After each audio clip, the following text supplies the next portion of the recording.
Hello ನಮಸ್ಕಾರ, ನೀವು ನೋಡ್ತಾ ಇದ್ದೀರಾ ನ್ಯೂಸ್ ಫಸ್ಟ್. ನಾನು ರಕ್ಷತ್ ಶೆಟ್ಟಿ. ಈಗ ಹೆಡ್ಲೈನ್ಸ್. ಮತ್ತೆ ಕೆರಗೋಡು ಗ್ರಾಮದಲ್ಲಿ ಬಿಗುವಿನ ವಾತಾವರಣ.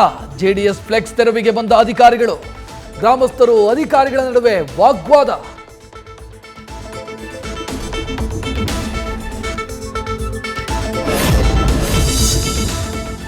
ಎಚ್.ಡಿ. ಕುಮಾರಸ್ವಾಮಿ ರಾಷ್ಟ್ರಧ್ವಜದ ವಿರುದ್ಧ ಹೋರಾಟ ಮಾಡಿದ್ದಾರೆ. ನೀವು ಮಾಜಿ ಪ್ರಧಾನಿಯ ಮಗ, ಇದು ನಿಮಗೆ ಶೋಭೆ ತರಲ್ಲ. ಮಾಜಿ ಸಿಎಂಗೆ ಟಾಂಗ್ ಕೊಟ್ಟ ಸಚಿವ ಚಲುವರಾಯಸ್ವಾಮಿ.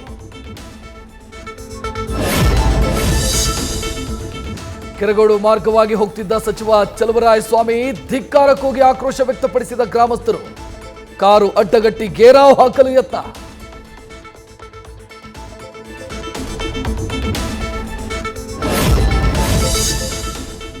ರಾಜಕೀಯಗೊಳಿಸಿ ಶಾಂತಿ ಕದಡೋ ಕೆಲಸ ಮಾಡ್ತಿದ್ದಾರೆ. ಗೋಡ್ಸೆ ವಂಶಸ್ಥರು, ಅವರ ಅನುಯಾಯಿಗಳಿಂದಲೇ ಕೆಲಸ. ಹನುಮ ಧ್ವಜ ತೆರವು ವಿರೋಧಿಸಿ ಪ್ರತಿಭಟನೆ ನಡೆಸಿದ ಬಿಜೆಪಿ ವಿರುದ್ಧ ಸಿಎಂ ಕಿಡಿ.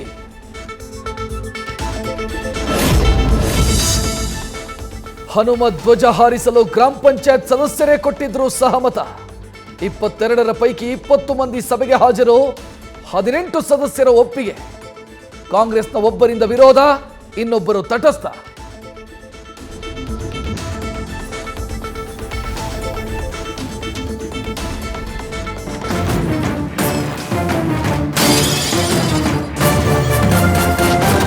ನ್ಯೂಸ್ ಫಸ್ಟ್, ನಿರ್ಭೀತಿಯಿಂದ ನಿಮ್ಮ ಪರವಾಗಿ. ನ್ಯೂಸ್ ಫಸ್ಟ್, ನಿರ್ಭೀತಿಯಿಂದ ನಿಮ್ಮ ಪರವಾಗಿ.